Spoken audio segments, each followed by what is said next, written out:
മാത്സിലേക്ക് എല്ലാവർക്കും സ്വാഗതം. ഇന്ന് ഒരു ജോമെട്രിക്കൽ പസിലുമായിട്ടാണ് നിങ്ങളുടെ മുമ്പിൽ വന്നു നിൽക്കുന്നത്.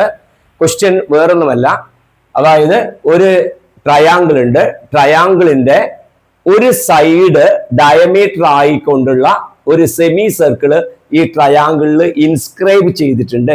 ട്രയാങ്കിളിന്റെ ഉള്ളില് ഈ സെമി സർക്കിൾ അർദ്ധവൃത്തത്തിന്റെ വ്യാസം ആണ് ത്രികോണത്തിന്റെ ഒരു വശത്ത് വരുന്നത്. ത്രികോണത്തിന്റെ ഒരു വശത്തില് ഈ അർദ്ധവൃത്തത്തിന്റെ വ്യാസം വരുന്നു എന്നുള്ളതാണ്. അതായത് സെമി സർക്കിളിന്റെ ഡയമീറ്റർ ട്രയാങ്കിളിന്റെ ഒരു സൈഡിലാണ് വരുന്നത്. ട്രയാങ്കിളിന്റെ സൈഡ് 3 നമുക്ക് 6 6 6 ആണ് തന്നിട്ടുള്ളത്. അപ്പോൾ ഇത് ഇൻസ്ക്രൈബ് ചെയ്തതുകൊണ്ട് തന്നെ, ഇതിനുള്ളിൽ വരുന്നത് കൊണ്ട് തന്നെ ഈ ആർക്ക് ഇങ്ങനെയല്ല, ഈ ആർക്ക് ഈ സൈഡിനെ ടച്ച് ചെയ്തിട്ടുണ്ട്, ഈ ആർക്ക് ഈ സൈഡിനെ ടച്ച് ചെയ്തിട്ടുണ്ട്. പിന്നെയോ ഈ ഭാഗം ഈ ഡയമീറ്റർ ഭാഗം മൂന്നാമത്തെ സൈഡിലുണ്ട്. എങ്കിൽ ഈ റെഡ് പോർഷന്റെ ഏരിയ എത്രയാണ്, ഈ ചുവന്ന ഭാഗത്തിന്റെ പരപ്പളവ് എത്രയാണെന്നുള്ളതാണ് കണ്ടെത്തേണ്ടത്. വിശദമായി നല്ല രീതിയിൽ ചിത്രം നിങ്ങൾക്ക് അവിടെ സ്ക്രീനിൽ കാണാൻ കഴിയുന്നുണ്ട്. ഓക്കെ, ചോദ്യം ഇത്രയാണ് ഉള്ളത്. നിങ്ങൾക്ക് മനസ്സിലായി കാണും. നിങ്ങൾക്ക് വീഡിയോ പോസ് ചെയ്യാം, ഇത് ചെയ്യാൻ ആരംഭിക്കാം. ഓക്കെ, ശരി, നമ്മൾക്ക് ഈ പ്രോബ്ലം നമുക്ക് തുടങ്ങാം. അപ്പോൾ ഇവിടെ നോക്ക്, 3 സൈഡും 6 6 6 തന്നതുകൊണ്ട് നമ്മൾക്കറിയാൻ കഴിയും ഈ ട്രയാങ്കിള് എന്ത് ട്രയാങ്കിൾ ആണ്? ഇക്വിലാറ്ററൽ ട്രയാങ്കിൾ ആണെന്ന് നിങ്ങൾ ശ്രദ്ധിച്ചിട്ടുണ്ടാവും. ഇക്വിലാറ്ററൽ ട്രയാങ്കിൾ ആണ്, അതായത് സമഭുജ ത്രികോണമാണ്. സമഭുജ ത്രികോണമാണ് ഈ തന്നിട്ടുള്ളത്. അപ്പൊ അതിന്റെ പ്രത്യേകത എന്തുകൊണ്ടായത്? 3 സൈഡുകളും ഈക്വൽ ആയതുകൊണ്ട്. അപ്പൊ ഇക്വിലാറ്ററൽ ട്രയാങ്കിൾ ആയതുകൊണ്ട് തന്നെ നിങ്ങൾക്ക് മനസ്സിലാവും ഇവയുടെ ആംഗിൾസ്. ഇക്വിലാറ്ററൽ ട്രയാങ്കിൾ ഞാനിങ്ങനെ വേറൊന്ന് വരക്കുകയാണെങ്കിൽ നമ്മൾക്കറിയാം ഈ ഓരോ ആംഗിളും എത്രയായിരിക്കും? ഓരോ കോണുകളും 60 ഡിഗ്രി വീതമുള്ളതായിരിക്കും ഓരോ കോണുകളും. അപ്പോൾ ഇത് 60 ഡിഗ്രി ആയിരിക്കും, ഈ ഭാഗം 60 ഡിഗ്രി, ഇതും 60 ഡിഗ്രി ആയിരിക്കും. അപ്പൊ ഇതിന്റെ കോർണറില് വെർട്ടെക്സിന് നമ്മുടെ സെമി സർക്കിൾ ടച്ച് ചെയ്യുന്നില്ല, അതിന്റെ കുറച്ചും കൂടെ അപ്പുറത്തിലാണ് ഇത് ടച്ച് ചെയ്യുന്നത്. ഓക്കെ, ഇത് ഈ സെമി സർക്കിൾ ടച്ച് ചെയ്യുന്ന എവിടെയാ? ഇവിടെ ടച്ച് ചെയ്യുന്നുണ്ട്, ഇവിടെയും ടച്ച് ചെയ്യുന്നുണ്ട്. ഓക്കെ, അപ്പോൾ നമുക്ക് ഓരോ ആംഗിളും 60 ഡിഗ്രി ആണെന്ന് നമ്മൾക്ക് കിട്ടിക്കഴിഞ്ഞു. ഈ ട്രയാങ്കിളിന്റെ ഈ റെഡിന്റെ ഏരിയ കിട്ടണമെങ്കിൽ നമുക്ക് എന്ത് വേണം? ഇതിന്റെ റേഡിയസ് കണ്ടുപിടിക്കണം. അതായത് സെമി സർക്കിളിന്റെ റേഡിയസ്, ആരം, അർദ്ധവൃത്തത്തിന്റെ ആരം കണ്ടുപിടിക്കണം. ഈ 6 എന്ന് പറയുന്നത് ഈ അറ്റത്തിൽ നിന്ന് ഈ അറ്റത്തിലേക്കുള്ള ദൂരമാണ്. ഇതിന്റെ ഡയമീറ്റർ 6 അല്ല, ഇവിടുന്ന് ഇവിടത്തേക്കുള്ള ദൂരമാണ് 6. അപ്പൊ ഡയമീറ്റർ എവിടുന്നേ വരുന്നുള്ളൂ? ഇവിടെ നിന്ന് ഇവിടത്തേക്കുള്ള ദൂരമാണ് എന്ത് വരുന്നത്? ഈ ഡയമീറ്റർ ആയിട്ട് വരുന്നത്. അത് എത്രയാ നമ്മൾക്ക് അറിയില്ല. അപ്പൊ അത് കണ്ടുപിടിക്കലാണ് ഇതിലത്തെ കാര്യം. കാരണം എന്താ? ഇതിന്റെ ഏരിയ, ഡയമീറ്റർ കണ്ടുപിടിച്ചാൽ അതിന്റെ ഏരിയ നമുക്ക് ഈസി ആയിട്ട് കണ്ടുപിടിക്കാൻ പറ്റും. ഓക്കെ, അപ്പൊ അത് നമ്മൾക്ക് എങ്ങനെ കണ്ടുപിടിക്കാൻ പറ്റും? ഇനി വേറൊരു തരത്തിൽ, ഇതിന് തൊട്ട് മുമ്പുള്ള വേറൊരു പ്രോബ്ലം നിങ്ങൾ ശ്രദ്ധിച്ചിട്ടുണ്ടെങ്കിൽ അതിൽ കണ്ടിട്ടുണ്ടാവും. ഇതുപോലുള്ള ചോദ്യം വരുമ്പോൾ നമ്മൾ ചെയ്തത് എന്താ? ഈ ടോട്ടൽ ഇക്വിലാറ്ററൽ ട്രയാങ്കിളിന്റെ ഏരിയ കണ്ടുപിടിച്ചു. അതിൽ നിന്ന് വൈറ്റിന്റെ ഏരിയ, ഈ വെള്ള നിറത്തിലുള്ള ഏരിയ സബ്ട്രാക്ട് ചെയ്തിട്ടൊക്കെ ഉള്ള രീതിയിൽ വേറൊരു തരത്തിലുള്ള പ്രോബ്ലം ഉണ്ട്. പക്ഷെ ഇവിടെ ആ രീതി ശരിയാവില്ല. എന്തുകൊണ്ട്? ഈ ഷേപ്പിന്റെ ഏരിയ, ഈ വെള്ള കളറ് ഇങ്ങനെയുള്ളതിന്റെ ഏരിയ നമുക്ക് കണ്ടുപിടിക്കേണ്ട വഴി നമ്മളുടെ കയ്യിലില്ല. അപ്പൊ അതുകൊണ്ട് ആ രീതിയിൽ പറ്റില്ല. ഇവിടെ നമുക്ക് ആകെ സാധ്യത ഉള്ളത് എന്താ? ഇതിന്റെ റേഡിയസ് എങ്ങനെയെങ്കിലും കണ്ടുപിടിക്കാൻ പറ്റുമോ എന്നുള്ളതാണ്. നോക്കാം. അപ്പൊ ഇതിന്റെ സെന്റർ, അതായത് ഈ സെമി സർക്കിളിന്റെ സെന്റർ ഇതാണെന്ന് വിചാരിക്കുക. അപ്പൊ അങ്ങനെ വരുന്ന സമയത്ത് ഇത് 60 ഡിഗ്രി നമുക്ക് കിട്ടിയിട്ടുണ്ട്. നോക്കൂ, നമ്മൾ പഠിച്ചിട്ടുണ്ട്, എന്ത് പഠിച്ചിട്ടുണ്ട്? ഒരു സർക്കിളില് ഒരു റേഡിയസ് നമ്മൾക്ക് വരച്ചാല്, നോക്കൂ, ഈ റേഡിയസ് വരച്ചു കഴിഞ്ഞാല് ഇവിടെ ഇങ്ങനെ ഒരു ടാൻജന്റ് വരുന്നുണ്ടെങ്കിൽ ഇവിടെ എത്ര ഡിഗ്രി ഉണ്ടാവും? 90 ഡിഗ്രി ഉണ്ടാവും. അതായത് ഈ ടാൻജന്റ് മുട്ടുന്ന സ്ഥലത്തേക്ക് റേഡിയസ് എടുക്കുന്ന വരച്ചാല് അത് 90 ഡിഗ്രി ഉണ്ടാവുന്ന ഉള്ള ഒരു ജോമെട്രിയിലത്തെ നിയമമുണ്ട്. ഐഡിയ മനസ്സിലായല്ലോ? അപ്പൊ അതേപോലെ നോക്കൂ, ഇവിടെയുള്ള ഈ ഒരു ആർക്കിലേക്ക് ഇങ്ങനെയുള്ള ഒരു ടാൻജന്റ്, അതായത് തൊടുവര എന്ന് മലയാളത്തിൽ പറയും. അങ്ങനെ ഈ തൊടുവര, ഈ മുട്ടുന്നൊരു സ്ഥലം ഉണ്ടാവുമല്ലോ, ആ മുട്ടുന്ന സ്ഥലത്തേക്ക്, ഏത് മുട്ടുന്ന സ്ഥലം, ഈ ആർക്ക്, ഇങ്ങനെയുള്ള ആർക്ക് ഇങ്ങനെയുള്ള ഒരു വര വരക്കുമ്പോ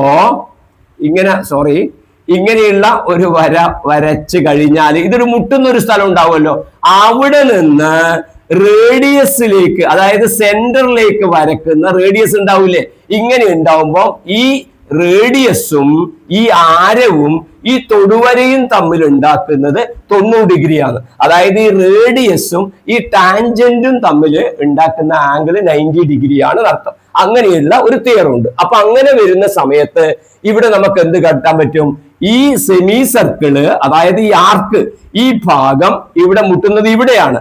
ഇവിടെ നിന്ന് ഇവിടത്തേക്ക്, ഇതിന്റെ സെന്ററിലേക്ക് ഇവിടുന്ന് നമ്മൾ ഒരു വര വരച്ചാല് നമുക്ക് ഇവിടെ കിട്ടുന്ന ആംഗിൾ എത്ര ഡിഗ്രി വരും, 90 ഡിഗ്രി വരും. ഓക്കെ, ഈ പ്രധാനപ്പെട്ട ഒരു കാര്യമാണ് അത് കേട്ടോ.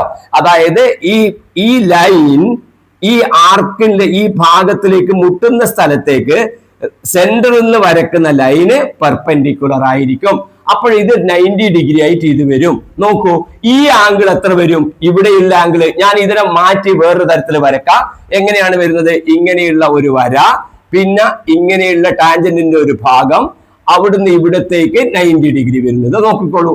ഇങ്ങനെ വരുന്ന ഈ 90, ഇത് 90 ഡിഗ്രി. ഈ ആംഗിൾ എത്ര വരും നോക്കിയാൽ, ഈ ട്രയാങ്കിളില് ഈ മൂലക്കുള്ള ആംഗിൾ നമുക്ക് എത്ര കിട്ടും, 60 എന്ന് കിട്ടും. കാരണം എന്താ, ഇത് ഇക്വലാറ്ററൽ ട്രയാങ്കിൾ ആണ്, എല്ലാ ആംഗിളും എത്രയാണ്, 60 ഡിഗ്രിയാണ്. അപ്പൊ ഇത് എത്ര ഡിഗ്രി കിട്ടും, 60 ഡിഗ്രി എന്ന് കിട്ടും. അത് ഇമ്പോർട്ടന്റ് ആയിട്ടുള്ള പോയിന്റ് ആണ്. അപ്പൊ ഒന്ന് വരച്ചാല്, ഞാൻ ഇങ്ങനെ വരക്കുകയാണെങ്കിൽ നോക്ക്, ശ്രദ്ധിക്കോ, ഇത് 90 ഡിഗ്രി കിട്ടി, ഇത് നമുക്ക് കിട്ടി 60 ഡിഗ്രിയും തന്നിട്ടുണ്ട്. അപ്പൊ ഇത് നമുക്ക് എത്ര കിട്ടും, 30 ഡിഗ്രി എന്ന് പറയുന്ന രീതിയിൽ കിട്ടും. അപ്പൊ ഇങ്ങനെ വരുന്ന സമയത്ത് നമ്മൾ ട്രിഗണോമെട്രിക്കൽ റേഷ്യോസ് ഉണ്ട്. ആ റേഷ്യോസ് ഏതെല്ലാം, സൈൻ, കോസൈൻ, ടാൻ എന്നൊക്കെ പറയുന്ന റേഷ്യോസ് നിങ്ങൾ പഠിച്ചിട്ടുണ്ട്. അപ്പൊ അതില് ഇവിടെ നമുക്ക് തന്നിട്ടുള്ളത് ഏതാണ് വരുന്നത് നോക്കിയാൽ, ഈ പറഞ്ഞിരിക്കുന്ന സൈഡില് ഇവിടുന്ന് ഇവിടത്തേക്ക് 6 സെന്റിമീറ്റർ ആണ്. അപ്പൊ ഈ സെന്ററിൽ നിന്ന് ഈ കോർണറിലേക്ക് എത്ര ഉണ്ടാവും, 3 സെന്റിമീറ്റർ ഉണ്ടാവും. മനസ്സിലായോ? സെന്ററിൽ നിന്ന് ഈ സെമി സർക്കിളിന്റെ ഭാഗത്തേക്കല്ല, സെന്ററിൽ നിന്ന് ഈ കോർണറിലേക്ക്, ഈ അറ്റത്തേക്കുള്ളത് എത്ര ഉണ്ടാവും, 3. കാരണം എന്താ, ഇവിടുന്ന് ഈ കോർണറിലേക്ക് 3, ഇവിടുന്നും ഈ കോർണറിലേക്ക് എത്ര ഉണ്ടാവും, 3 ഉണ്ടാവും. അപ്പൊ ടോട്ടൽ 6 അല്ലേ ഉണ്ടാവുക. അപ്പൊ ഈ ഭാഗം നമുക്ക് കിട്ടുന്നത് എത്രയാണ്, 3 സെന്റിമീറ്റർ ആണ്. അത് ഏത് ഭാഗം ഓർമ്മിക്കോ, ഇത് ഒരു റൈറ്റ് ട്രയാങ്കിളിന് 90 ഡിഗ്രി. അപ്പോ ഏറ്റവും വലിയ സൈഡ് ആയിട്ടുള്ള ഹൈപ്പോട്ന്യൂസ് ആണ് നമുക്ക് എന്ത് കിട്ടുന്നത്, 3 സെന്റിമീറ്റർ. അപ്പൊ ഇത് ഹൈപ്പോട്ന്യൂസ് ആണ്. ഹൈപ്പോട്ന്യൂസിന്റെ മലയാളം കർണമാണ്. ഈ സൈഡ് മലയാളത്തിൽ എഴുതുക, കർണം. ഇത് കിട്ടി. അപ്പോ നമ്മൾക്ക് കണ്ടുപിടിക്കേണ്ടത് ഏതാ, ഈ ഭാഗമാണ് കണ്ടുപിടിക്കേണ്ടത്. ആ കണ്ടുപിടിക്കേണ്ട ഭാഗം ഏതാണ് വരുന്നത് നോക്കിയാൽ, ഇത് 60 ഡിഗ്രി ആയിട്ട് നമ്മൾ എടുത്താല് ഈ 60 ഡിഗ്രിയുടെ ഓപ്പോസിറ്റ് സൈഡാണ് ഇവിടെ വരുന്നത്. അതായത് 60 ഡിഗ്രിയുടെ ഓപ്പോസിറ്റ് സൈഡാണ് നമ്മുടെ റേഡിയസ് ആയിട്ട് വരുന്നത്. ഈ ഭാഗം റേഡിയസ് ആണ്, കറക്റ്റ് അല്ലേ? നോക്കിയാൽ ഈ സെമി സർക്കിളിന്റെ റേഡിയസ് ആണ് ഇത് വരിക. ഈ റേഡിയസ് വരുന്നത് ഈ 60 ഡിഗ്രിന്റെ ഓപ്പോസിറ്റ് സൈഡാണ്. അതായത് 6 വരുന്നത്, റേഡിയസ് വരുന്നത് ഓപ്പോസിറ്റ് സൈഡ്. ഓപ്പോസിറ്റ് സൈഡിന് മലയാളത്തിൽ പറയാം എതിർവശം. അപ്പോ നമ്മൾ അറിയേണ്ടത് എന്താ, കണ്ടുപിടിക്കേണ്ടത് റേഡിയസ്, എതിർവശം. നമുക്ക് തന്നിരിക്കുന്നത് ഹൈപ്പോട്ന്യൂസ്, കർണം. അപ്പോ എതിർവശവും കർണവും തമ്മിലുള്ള റേഷ്യോ, ഓപ്പോസിറ്റ് സൈഡും ഹൈപ്പോട്ന്യൂസും തമ്മിലുള്ള റേഷ്യോ സൈൻ ആണോ, കോസ് ആണോ, ടാൻ ആണോ എന്നുള്ളതാണ്. അപ്പൊ അത് നിങ്ങൾക്ക് അറിയണം. ഓപ്പോസിറ്റ് സൈഡും ഹൈപ്പോട്ന്യൂസും തമ്മിലുള്ള റേഷ്യോ നിങ്ങൾ പഠിച്ചിട്ടുണ്ടാവും. Opposite side divided by hypotenuse എന്ന് പറയുന്നത് ഏതാണ് വരിക, സൈനിന്റെ ആംഗിൾ ആണ് വരിക. സൈനിന്റെ ആംഗിള്, സൈൻ ആംഗിള് മലയാളത്തില് എതിർവശം ബൈ കർണം. എതിർവശം ബൈ കർണം എന്ന് പറയുന്നത് സൈനിന്റെ കോണാണ് വരിക. അപ്പൊ നിങ്ങൾക്ക് ഇവിടെ കിട്ടും ഓപ്പോസിറ്റ് സൈഡ് ആരാണ്, ഇതിന്റെ ഓപ്പോസിറ്റ് സൈഡ് വരുന്നത് ഈ സൈഡാണ് വരുന്നത്. അപ്പൊ നമുക്ക് എന്ത് എഴുതാം, ഇതിനെ 6 എന്ന് വിളിക്കുകയാണെങ്കിൽ നമുക്ക് എഴുതാൻ പറ്റും r ഡിവൈഡഡ് ബൈ ഹൈപ്പോട്ടന്യൂസ് എത്ര 3 ഈക്വൽ ടു സൈനിന്റെ ആംഗിള്. ഈ കോൺ എത്ര വരിക? ഈ കോൺ നമുക്ക് കിട്ടുന്നത് 60 degree. r/3 equal to sine 60 degree. അപ്പൊ സൈൻ എടുക്കേണ്ട കാരണം എന്താണ്? തന്നിരിക്കുന്നത് അതായത് ഈ റൈറ്റ് ട്രയാങ്കിളിന്റെ ഹൈപ്പോട്ടന്യൂസ് ആണ്. നമ്മൾ ഫൈൻഡ് ഔട്ട് ചെയ്യേണ്ടത് ഈ ആംഗിളിന്റെ ഓപ്പോസിറ്റ് സൈഡ് ആണ്.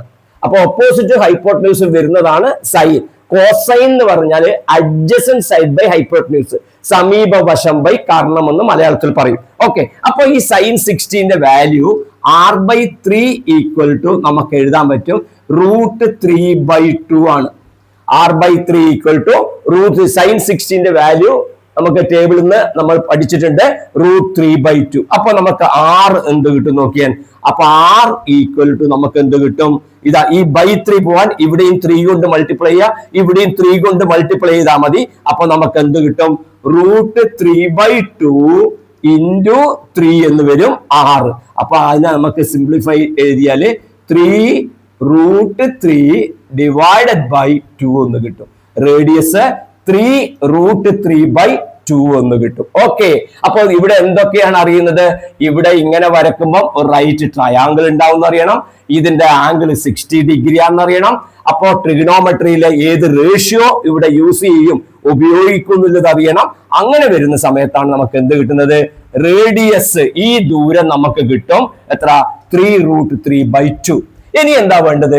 ഈ സെമി സർക്കിളിന്റെ ഏരിയ ആണ് കണ്ടുപിടിക്കേണ്ടത്. അപ്പൊ സർക്കിളിന്റെ ഏരിയ, അപ്പൊ ഞാനിവിടെ എഴുതാം ഏരിയ സർക്കിൾ. സർക്കിളിന്റെ ഏരിയ എന്ന് പറഞ്ഞ അർത്ഥം എന്താണ്?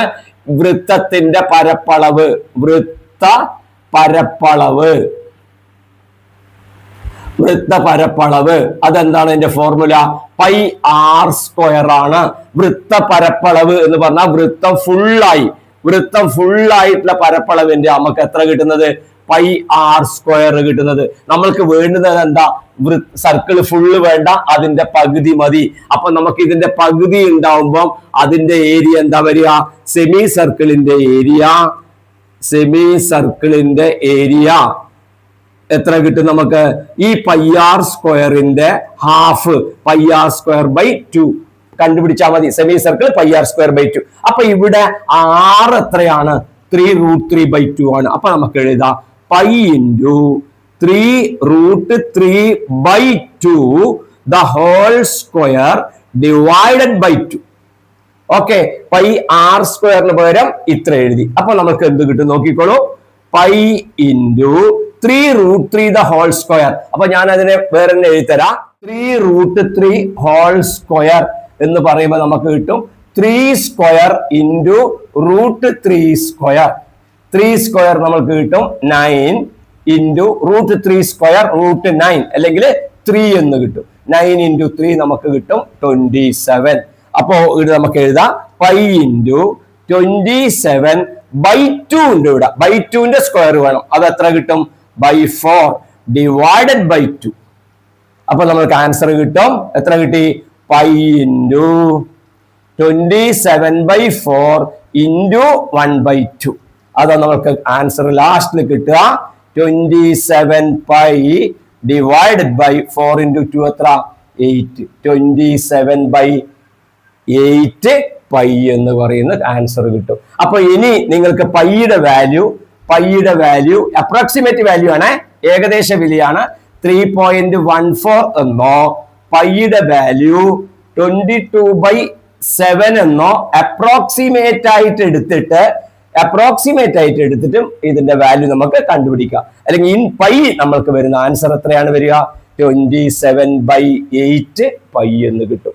പ്രിയപ്പെട്ട കുട്ടികളെ, ഈ ചോദ്യത്തില് നമ്മൾക്ക് വരുന്ന കാര്യങ്ങള് ജോമെട്രിയിലത്തെ ഇക്വലാറ്റർ ട്രയാങ്കിളിന്റെ പ്രോപ്പർട്ടി, പിന്നെ ടാൻജന്റ് ആർക്ക് വരുമ്പോഴുള്ള ടാൻജന്റിന്റെ പ്രോപ്പർട്ടി, അതുകൂടാതെ നമുക്ക് ട്രിഗണോമെട്രിയുടെ റേഷ്യോ.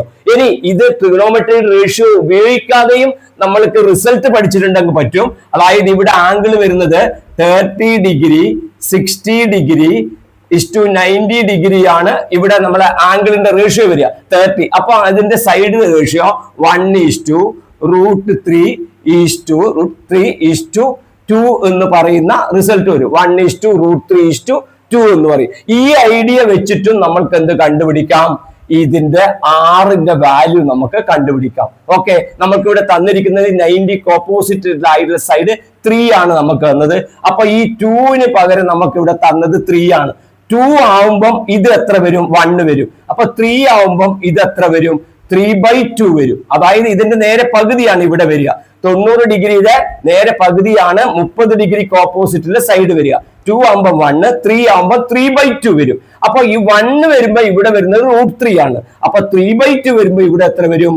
√3 × 3/2 വരും. അതാണ് 3√3/2 ആയിട്ടില്ല നമുക്ക് നേരത്തെ കിട്ടിയിട്ടില്ല വാല്യൂ കിട്ടുന്നത്. അപ്പൊ ഈ ഒരു ഐഡിയ അറിയുന്ന കുട്ടികൾക്ക് സൈൻ കോസ് ഉപയോഗിക്കാതെ തന്നെ നിങ്ങൾക്ക് ആ റിസൾട്ട് വെച്ചിട്ട് നമ്മൾക്ക് കണ്ടുപിടിക്കാൻ പറ്റും. 60 ഡിഗ്രിക്കെതിരെയുള്ള സൈഡ് 6 നോക്ക്, 60 ഡിഗ്രിക്കെതിരെയുള്ള സൈഡാണ് ഇത് വരിക, 3√3/2. പ്രിയപ്പെട്ട കുട്ടികളെ, കാര്യങ്ങളൊക്കെ ഏകദേശം മനസ്സിലായിട്ടുണ്ടാവും ഞാൻ കരുതുകയാണ്. ഇത് ഇഷ്ടമായിട്ടുണ്ടെങ്കിൽ, റിസ്ക് എന്ന് പറഞ്ഞാൽ കുറച്ച് ഹാർഡ് വർക്ക് ചെയ്യണം, ഇഷ്ടമായിട്ടുണ്ടെങ്കിൽ ലൈക്ക് ചെയ്യുക, ഷെയർ ചെയ്യണം. കൂടുതൽ ആളുകളിലേക്ക് ഇതുപോലുള്ള ചോദ്യങ്ങൾ പരിചയപ്പെട്ടെ. ഇന്റർനാഷണൽ മാത്സ് ഒളിമ്പിയാഡ് പോലുള്ള മത്സരങ്ങളിൽ വരുന്ന ചോദ്യങ്ങളാണ് ഞാൻ എൻ്റെ പ്രിയപ്പെട്ട കുട്ടികൾക്ക് പരിചയപ്പെടുത്തിയത്. നമുക്ക് പുതിയ ചോദ്യങ്ങളുമായി വീണ്ടും കാണാം. ബൈ.